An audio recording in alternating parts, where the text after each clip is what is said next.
بسم اللہ الرحمن الرحیم۔ یہ کلپ نمبر 35 ہے اور آج ہم سورہ بقرہ کی آیت نمبر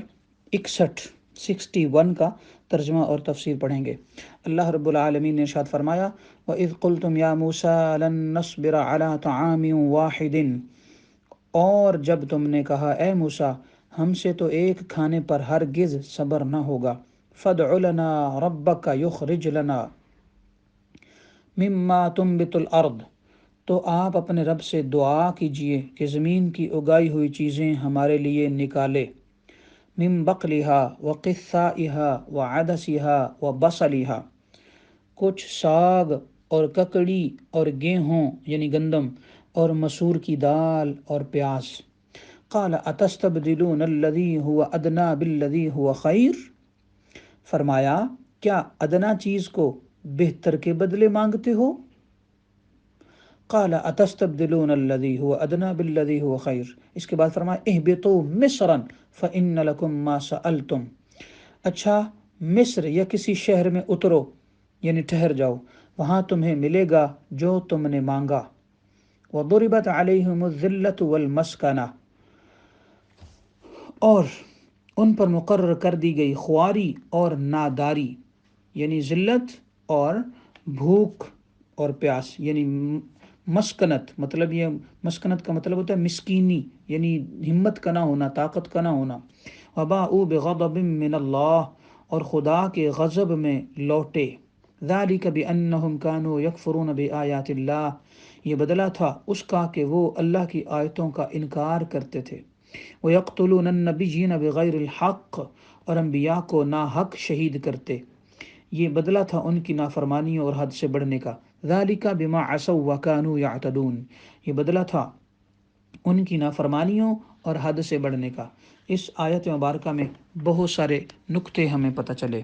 وہ اس کی مختصر تفسیر کی طرف چلتے ہیں، پھر ان نکات کی طرف چلیں گے۔ اللہ تعالیٰ جل مجدہ الکریم نے بنی اسرائیل کی بہت ساری چیزوں کو بیان فرمایا، مگر اس آیت مبارکہ میں فرمایا اے اسرائیلیو، تم میدان تیہ کا وہ واقعہ بھی یاد کرو جب تم پر اس دشت پرخار میں جہاں کوئی سامان نہ تھا، یعنی یوں کہہ لو کہ ایسا میدان تھا کہ جس میدان کے اندر کچھ بھی نہ تھا، نہ کھانا نہ پانی نہ پینا نہ کچھ بھی، اس کے باوجود رب کی طرف سے من و سلوہ اترنے لگا، تو تم بجائے شکر کرنے سے کہ وہاں موسیٰ علیہ السلام سے لڑنے اور جھگڑنے شروع ہو گئے کہ آپ نے ہمیں مصر جیسے سرسبز و شاداب خطہ سے اور زمین سے اور ملک سے نکال کر ایسے جنگلوں میں لا ڈالا جہاں من و سلوہ کے سوا کچھ نہیں، ہم تو مصر کی ہر قسم کی پیداوار کھاتے تھے، یہاں عرصہ سے ایک ہی قسم کا کھانا کھا رہے ہیں، اب ہم اس پر صبر نہ کریں گے۔ اپنے رب سے عرض کرو کہ وہ ہمارے لیے اس جنگل میں بھی ساگ کے پتے اور ککڑی، اور جو ککڑی ہے وہ کھیرے کو بھی ککڑی کہتے ہیں، اور باقاعدہ یعنی ککڑی دو قسم کی ہوتی ہے، ایک وہ جو پکا کر کھائی جائے اور ایک کچی، تو ایک ککڑی وہ ہے جو پکا کر کھائی جاتی ہے یعنی کہ سالن بنا کر، اور دوسرا کچی ہے جو کہ کھیرا ہے، وہ بنا پکائے کھایا جاتا ہے۔ اور گندم اور مسور کی دال اور پیاز وغیرہ زمینی غذائیں ہمیں بغیر مشقت کے عطا فرما۔ موسیٰ علیہ السلام نے فرمایا کہ ارے تم کیا غضب کر رہے ہو؟ کیا رب تعالیٰ کی اعلیٰ نعمتوں کو چھوڑ کر ادنا نعمتوں کی ڈیمانڈ کر رہے ہو؟ اس پر اگر تم کو ہلاک کر دیا جاتا تو کچھ بعید نہ تھا، مگر رب نے درگزر فرمایا اور عذاب بھی نہ بھیجا۔ اس آیت مبارکہ میں بہت ساری چیزیں اور بہت سارے نکات ہمیں پتہ چلے۔ سب سے پہلا نکتہ یہ ہے کہ حرص و ہوس کا نتیجہ بہت برا ہے، جیسے کہ بنی اسرائیل نے من و سلوہ پر صبر نہ کیا، دیگر کھانوں کی ہوس جس کی وجہ سے خرابی میں پڑے۔ حرص و ہوس اور طمع یہ تین لفظ ہیں، جیسے کہ یہ بے نکتہ ہیں یعنی ان میں نکتہ نہیں ہے، نکتے سے خالی ہے، اسی طرح یہ فائدے سے بھی خالی ہیں۔ ہمیں چاہیے کہ ہم حرص و ہوس میں نہ پڑیں۔ اس کا ایک اور نکتہ یہ ہے کہ اعلیٰ اور ادنیٰ چیزیں جمع نہیں ہو سکتی، جو شخص چاہے کہ وہ بھی حاصل کر لے، وہ بھی حاصل کر لے، اور دنیا روحانیت بھی آ جائے، دنیا بھی آ جائے، اور روحانیت میں حلال و حرام بھی مکس کر لے دنیا داری کے کاموں میں، اور وہ چاہے کہ وہ اللہ کا ولی بھی بن جائے، ایسا نہیں ہوتا۔ اللہ کا پیارا بندہ بننے کے لیے آپ کو بہت زیادہ نیک ہونا پڑتا ہے اور حلال کھانا پڑتا ہے، اور یہی ضروری ہے۔ آج کل بہت سارے امیر زادے ایسے ہیں کہ وہ پہلے حرام کا پیسہ جمع کر کر کے کوٹھیاں، بنگلے، گاڑیاں اور جائیداد اور سب کچھ بنا لیتے ہیں، اور پھر اللہ کے ولیوں کی طرف چل پڑتے ہیں اور سب کہتے ہیں کہ ہم ولی بن جائیں، یا پھر حج کرنے چل پڑتے ہیں۔ تو ایسی چیزیں بالکل بھی آپ کے کام کی نہیں ہیں۔ جب تک کہ آپ اپنے پیٹ میں حلال نہیں بھرو گے اور حرام سے نہیں بچو گے، تب تک نہ روحانیت آتی ہے، نہ ولایت آتی ہے، نہ اللہ تعالیٰ کا قرب ملتا ہے۔ لہٰذا بلا وجہ کے دکھلاوے کے ولی بننے سے بہتر ہے کہ اللہ تعالیٰ کا حکم مانا جائے اور حرام سے بچا جائے۔ اس آیت مبارکہ میں اللہ تعالیٰ نے یہ بھی فرمایا کہ یہ جو لوگ ہیں انہوں نے نبیوں کو قتل کیا، تو یہ بڑی قابل غور بات ہے۔ انبیاء کو انہوں نے اس طرح قتل کیا تھا کہ انہوں نے اگرچہ پیغمبروں کا قتل بھی کفر ہی میں داخل تھا، مگر چونکہ یہ تمام کفریات سے بڑھ کر ہے، اس لیے اس کا اللہ تعالیٰ نے علیحدہ بیان فرمایا۔ اور یہودیوں نے بہت سے پیغمبروں کو شہید بھی کیا۔ یہ اتنی ظالم قوم ہے یہودی کہ انہوں نے بہت سارے پیغمبروں کو بھی شہید کیا ہے، جیسے کہ حضرت یوشع علیہ السلام، حضرت زکریا علیہ السلام، حضرت شعیب علیہ السلام، حضرت یحییٰ علیہ السلام، اور بہت سارے انبیاء کو قتل کرنے کی انہوں نے کوشش بھی کی ہے، جیسے کہ حضرت عیسیٰ علیہ السلام کو سولی پر چڑھانا، پھانسی پر چڑھانے کی انہوں نے کوشش کی، مگر اللہ تعالیٰ نے حضرت عیسیٰ علیہ السلام کو آسمان پر اٹھا لیا۔ اس کا تذکرہ انشاءاللہ چھٹے پارے کے سٹارٹ میں آئے گا۔ اور انہوں نے ہمارے نبی صلی اللہ علیہ وسلم کو زہر بھی دیا، جب کہ آقا علیہ السلام کا معجزہ ظاہر ہوا کہ آپ اس یہودیوں کی طرف سے دیے گئے زہر جو ہے اس کی آقا علیہ السلام پر اس کا اثر ظاہر نہیں ہوا فوری طور پر، تو آقا علیہ السلام کو کچھ بھی نہیں ہوا، اور پھر آقا علیہ السلام نے یہ ظاہر فرما دیا تھا۔ وہ عورت پکڑی بھی گئی تھی اور وہ یہودیہ عورت تھی، تو اس نے کہا کہ میں نے سوچا کہ اگر آپ نبی ہیں تو بچ جائیں گے، اور اگر آپ نبی نہیں ہیں تو اب آپ دنیا سے چلے جائیں گے اور لوگ آپ کے شر سے بچ جائیں گے، نعوذ باللہ۔ تو آقا علیہ السلام نے اسے قصاص کے بدلے میں قتل کروا دیا تھا۔ یہی وجہ ہے کہ اس کا بدلہ قصاص، قتل کا بدلہ قتل ہی ہوتا ہے، اور اس نے اپنی طرف سے چونکہ کوشش کی تھی، اللہ تعالیٰ نے معجزے کے طور پر بچا لیا۔ اس کی حقیقت یہ ہے کہ ہمارے نبی علیہ السلام کو بھی یہودیوں نے زہر دیا تھا، اور آپ اندازہ کریں آج ہم پاکستانی بھی اور ہمارے سعودی لوگ بھی اور ہمارے UAE کے مسلمان بھی اور دیگر بہت سارے مسلمان جو ہیں وہ کس طرح مرے پڑے ہیں اسرائیلیوں کو خوش کرنے کے لیے، کس طرح بچھے پڑے ہیں ان کے قدموں میں اسرائیل کو خوش کرنے کے لیے۔ کبھی کوئی بیان آ جاتا ہے، کبھی کوئی اسرائیل کے حق میں بیان آ جاتا ہے، کبھی کسی طرح سے اسرائیل کو راضی کرنے کی کوشش کی جاتی ہے، مگر آپ یہاں اندازہ لگائیں کہ اسرائیل اور اسرائیلی ہمیشہ سے اسلام اور پیغمبروں کے، حتیٰ کہ ہمارے نبی علیہ السلام کے دشمن تھے، تو آج بھی وہ ہمارے ساتھ دشمن ہیں۔ جب اسرائیلی ہمارے نبی علیہ السلام کو بھی کے دشمن ہیں اور ان کو شہید کرنے کی ناپاک انہوں نے سازش کی اور ایون زہر بھی دے دیا، تو آپ اندازہ کریں وہ مسلمانوں کے خیر خواہ کیسے ہو سکتے ہیں؟ کبھی نہیں ہو سکتے۔ لہٰذا ہمیں چاہیے کہ اسرائیلیوں کی محبت کو اپنے دل سے نکالیں۔ اسی طرح اسرائیلیوں نے، یہودیوں نے عیسیٰ علیہ السلام کو صرف چند روپے کی لالچ میں شہید کرنے کی کوشش کی تھی، اور حضرت زکریا اور حضرت یحییٰ علیہ السلام جو ہیں انہیں اسرائیلی بادشاہ نے، یعنی یہودی بادشاہ نے صرف اس لیے شہید کر دیا تھا کہ وہ اپنی سوتیلی بیٹی سے نکاح کرنا چاہتا تھا۔ ان حضرات نے، یعنی ان دونوں نبیوں نے اس کو حرام قرار دیا، فرمایا تم اپنی بیٹی سے نکاح نہیں کر سکتے، اور اس کی مرضی کے خلاف فتویٰ دیا، لہٰذا اس نے ان دونوں کو قتل کروا دیا۔ تو ان انبیاء کرام کا قتل خود ان کے نزدیک بھی ناحق ہوا۔ اسی طرح آج کے دور میں بھی ایسے بہت سارے امیر زادے ہیں اور اس طرح کے بہت سارے لوگ ہیں کہ جو اپنے مرضی کا فتویٰ مانگتے ہیں، مگر انہیں بہت سارے ایسے بھی علماء ہیں جو کہ فتویٰ دے دیتے ہیں، مگر جو فتویٰ نہیں دیتے وہ انبیاء کے طریقہ پر چلتے ہیں، اور کلمہ حق ہی کہنا چاہیے جابر سلطان اور ظالم انسان کے سامنے، اگرچہ اس کے بدلے میں موت بھی آتی ہے تو آ جائے، مگر فتویٰ بیچنے والا اسلام کا دشمن ہے، فتویٰ بیچنے والا دین کا دشمن ہے۔ جو فتویٰ بیچ دے پیسوں کے عوض میں، تو اس سے امت میں خرابی پیدا ہو جاتی ہے۔ ہمیں چاہیے ہم ایسے فتویٰ سیل کرنے والے مفتیوں سے بھی بچیں۔ اور ہم سستے فتوے دینے والے یا مہنگے فتوے دینے والے جتنے بھی دین کا علم رکھنے والے داڑھیوں والے بظاہر ہیں، ہم ان کے شر سے بچیں۔ ہم ہمیشہ کلمہ حق کہنا ہی انبیاء کی سنت رہا ہے، اسی سے انسانیت قائم ہے، اسی سے دین قائم ہے، اسی سے اسلام قائم ہے، اور جو اس پر خدا نخواستہ کمپرومائز کر لیتا ہے گویا کہ اس نے اسلام کو ڈھا دیا۔ اور ہمیں چاہیے کہ ہم اسلام کو سر بلند کرنے والوں میں سے بنیں، اسلام کو گرانے والوں میں سے نہ بنیں۔ اس کا ایک نقطہ یہ بھی ہے کہ غذا کا جو اثر ہے وہ کھانے والے پر ضرور پڑتا ہے، جیسے کہ بنی اسرائیل نے من و سلوہ سے گھبرا کر زمینی غذائیں طلب کی تو فرمایا گیا تم پست حوصلہ اور کم ہمت ہو جاؤ گے۔ یعنی وہ زمینی غذائیں کھانے سے بندہ کم ہمت ہوتا ہے، گندم کھانے سے بظاہر جسم میں طاقت آتی ہے مگر بزدلی بھی آتی ہے۔ ایسا ہی ہوا، اسی لیے شریعت مطہرہ نے اسلام نے جو خراب غذائیں ہیں نا انہیں کھانے سے منع کیا، اس لیے فرمایا کہ گلی سڑی چیزیں اور کھانا کھانا حرام ہے۔ مٹی کھانا بھلا کیوں حرام ہے؟ اس لیے کہ انسان کو نقصان پہنچاتی ہے۔ اور اس سے ایک فائدہ یہ بھی ملا، نقطہ یہ بھی پتہ چلا کہ دنیاوی نعمتیں محنت سے ملتی ہیں، بغیر محنت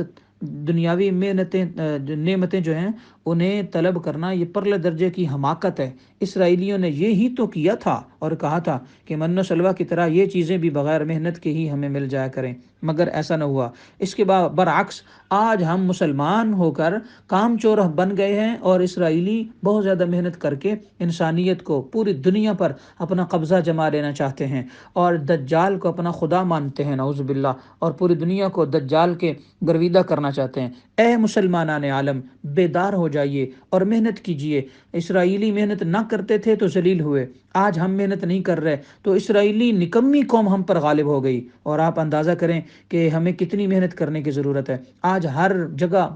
ملکوں کے بادشاہ محنت کر کے اپنی قوم کو آگے لے آ رہے ہیں، مگر پوری دنیا اسلام میں دیکھ لیں، اسلام کے 57 کنٹریز ہیں، اور 57 ممالک جو ہیں ان کے اندر مسلمان انتہائی، یعنی ہم مسلمان جو ہیں ہمارے ملک عیاشی کے لیے تو ہیں، ہمارے ملک جو ہیں وہ غلط اور صحیح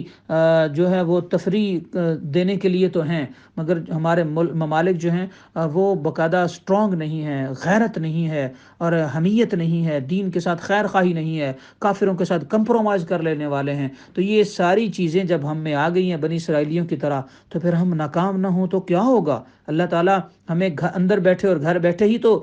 سب کچھ نہیں دے دے گا۔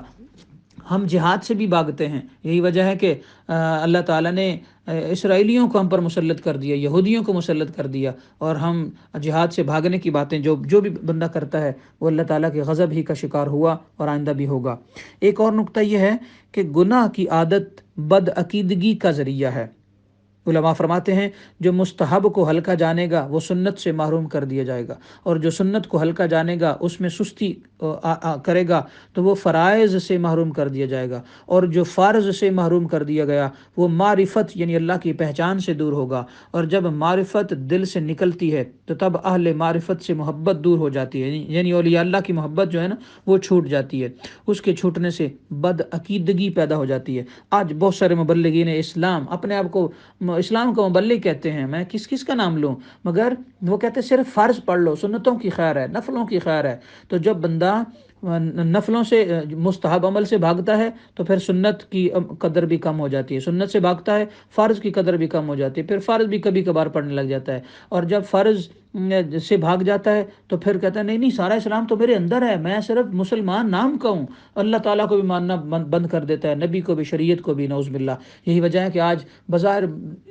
بڑی بڑی ڈگریاں لیے ہوئے لوگ جو ہیں وہ اسلام کے باغی ہوتے چلے جا رہے ہیں۔ وجہ یہ ہے کہ بہت سارے نام نہاد مبلغین نے انہیں دین کی اہمیت ان کے دلوں میں سے نکال دی ہے۔ نبی علیہ السلام کی اہمیت اور امپورٹنس اور ادب جب دل سے نکل جائے تو پھر ساری چیزیں ہاتھ سے چھوٹ جاتی ہیں اور بندہ بدبخت ہو جاتا ہے، لہٰذا بدبختی سے بچا جائے۔ اس کا ایک اور نقطہ یہ ہے کہ لہسن، پیاز اور دیگر بدبودار جو ہیں وہ حلال چیزیں جیسے کہ ادرک وغیرہ کھانا یہ جائز ہے، کیونکہ اللہ نے اسرائیلیوں کا یہ مطالبہ ذکر فرما کر اس کی تردید نہیں فرمائی۔ ہاں حدیث پاک موجود ایک حدیث پاک میں فرمان وارد ہے کہ کوئی شخص کچا پیاز وغیرہ کھا کر مسجد میں نہ آئے جب تک کہ منہ سے بو آتی ہو، یعنی برش کر لے، مسواک کر لے۔ وجہ یہ ہے کہ اس سے رحمت کے فرشتوں کو جو کہ مسجد میں رہتے ہیں تو ان فرشتوں کو تکلیف ہوتی ہے، اسی طرح کوئی بدبو والی چیز جیسے کہ مٹی کا تیل، کچا گوشت اور مچھلی وغیرہ بھی مسجد میں نہ لائی جائے۔ جس کسی کے زخم سے یا منہ سے بو آتی ہو وہ بھی مسجد میں تب تک نہ آئے جب تک وہ ختم نہ ہو جائے، خواہ وہاں کوئی ہو یا نہ ہو، کیونکہ فرشتوں کو بہرحال اس سے تکلیف ہوتی ہے۔ ہاں، آقا علیہ السلام نے کبھی بھی اپنی زندگی مبارکہ میں پیاز نہیں کھایا۔ بہت سارے سکے صوفی کہہ لیں، یعنی کم علم صوفی جو ہیں وہ بھی پیاز نہیں کھاتے، کہتے ہیں نبی علیہ السلام نے نہیں کھایا تو ہم کیوں کھائیں؟ تو اس کا جواب یہ ہے کہ آقا علیہ السلام نے اس لیے پیاز نہیں کھایا کہ آقا علیہ السلام فرشتوں سے کلام کرتے تھے، آپ اللہ سے ہم کلام ہوتے تھے، تو اس لیے آقا علیہ السلام پاکیزہ جو ہے نا، بغیر سمیل کے جو آپ کی زبان مبارک ہے اس سے ہی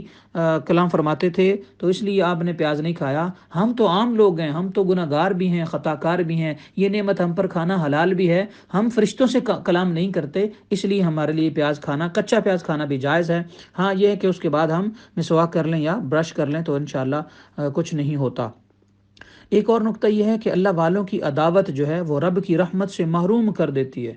اور اللہ نہیں چاہتا کہ میرے محبوب کا دشمن میری جنت میں آئے، جیسا کہ اسرائیلیوں اور یہودیوں کا حشر ہوا کہ پیغمبروں کی عداوت نے دونوں جہاں میں ان کو ذلیل و رسوا کر دیا۔ اسی طرح ایک آخری نقطہ یہ ہے کہ بغیر ایمان، یعنی ایمان کے بغیر پیغمبر کا بیٹا ہونا بھی بیکار ہے۔ جیسے کہ بنی اسرائیل اولاد انبیاء ہیں، مگر بد عقیدہ ہونے کی وجہ سے، نبی کے بے ادب ہونے کی وجہ سے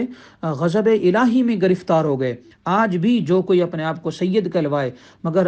صحابہ کرام کی بے ادبی کرے یا ازواج رسول کی بے ادبی کرے، یا پھر اپنے آپ کو کوئی مسلمان کہلوائے اور آقا علیہ السلام کی بے ادبی کرے، تو وہ چاہے سید ہی ہو وہ قابل ادب نہیں رہتا۔ اور آخری بات یہ ہے کہ اللہ تعالیٰ نے شاہ فرمایا وَإِذْ قُلْتُمْ يَا موسیٰ، اور تم نے کہا اے موسیٰ، یعنی جب اس قوم نے کہا اے موسیٰ تو حضرت موسیٰ علیہ السلام کا نام لے کر پکارا، تو یہ سراسر پرلے درجے کی بے ادبی ہے۔ اللہ تعالیٰ نے ایسا نہیں کیا، نبی علیہ السلام کو کبھی بھی نام لے کر پکارنا جائز نہیں ہے، بلکہ اللہ تعالیٰ نے قرآن پاک میں ہمارے نبی علیہ السلام کو فرمایا یا ایھا النبی یا ایھا الرسول یا ایھا المزمل، یعنی پیارے القابات سے اللہ تعالیٰ نے پکارا۔ جب خالق یہ اس انداز سے، پیار بھرے محبت والے انداز سے اپنے نبی علیہ السلام کو پکار رہا ہے تو ہم بیچارے کون ہیں؟ ہماری زبانیں بھی گندی، ہمارے جسم بھی گندے، اس کے باوجود ہمارے نبی صلی اللہ علیہ وآلہ وسلم جو ہیں انہیں ہم کس طرح، یعنی ہم یہ بار بار نہیں کہتے محمد نبی محمد نبی محمد، بہت سارے لوگ اس طرح بھی نام لیتے ہیں، ہمیں نام نہیں لینا چاہیے۔ ہاں، اگر غیر مسلم کے سامنے ذکر کریں تو پھر نام لے سکتے ہیں، مگر وہ بھی ادب کے ساتھ۔ یہاں پر ایک خاص شعر سنا کر اجازت چاہتا ہوں۔ حضرت جامی رحمۃ اللہ علیہ فرماتے ہیں کہ ہزار بار بشویم دہن بمشک و گلاب، ہزار بار بشویم دہن بمشک و گلاب، ہنوز نامے تو گفتن کمال بے ادبیست۔ اس کا ترجمہ یہ ہے کہ یا رسول اللہ صلی اللہ علیہ وسلم، میں اگر اپنے منہ کو ہزار بار مشک و عنبر سے دھو لوں تو پھر بھی میری زبان اس قابل نہیں ہے کہ آپ کا ذکر کرے، اگر اس کے بعد بھی میں آپ کا ذکر کروں تو یہ بھی کمال بے ادبی ہے۔ تو مسلمان کو چاہیے کہ آقا علیہ السلام کی بارگاہ میں مجسمہ ادب بنے، عام سی بات نہ کرے، نبی علیہ السلام کی بے ادبی نہ کرے، اور ادب کا پیکر بن جائے تاکہ دونوں جہانوں میں اللہ کی رحمت اور نبی علیہ السلام کی رحمت سے نوازا جائے۔ اگر ادب نہ کیا تو چاہے کچھ بھی کر لیں آپ محروم رہیں گے۔ حضرت صوفی برکت علی لدھیانوی رحمۃ اللہ علیہ فرماتے ہیں بے ادب چاہے کسی کا بھی ہو نامراد ہوتا ہے۔ بے ادبی ماں باپ کی ہو، استاذ کی ہو، بڑے بھائی کی ہو، بڑی بہن کی ہو، چچا کی ہو، اور یا پھر اللہ کے ولی کی ہو، اللہ کے ولی کے مزار کی ہو، کسی صحابی کی ہو، کسی تابعی کی ہو، اہل بیت اطہار میں سے کسی کی ہو، یا خدا نخواستہ نبی کی ہو، بے ادب چاہے کسی کا بھی ہو نامراد ہوتا ہے۔ اللہ تعالی ہمیں با ادب با نصیب با مراد بنائے، بے ادبی بد نصیبی سے اللہ ہمیں محفوظ فرمائے۔ آمین۔ وما علیہ الا البلاغ۔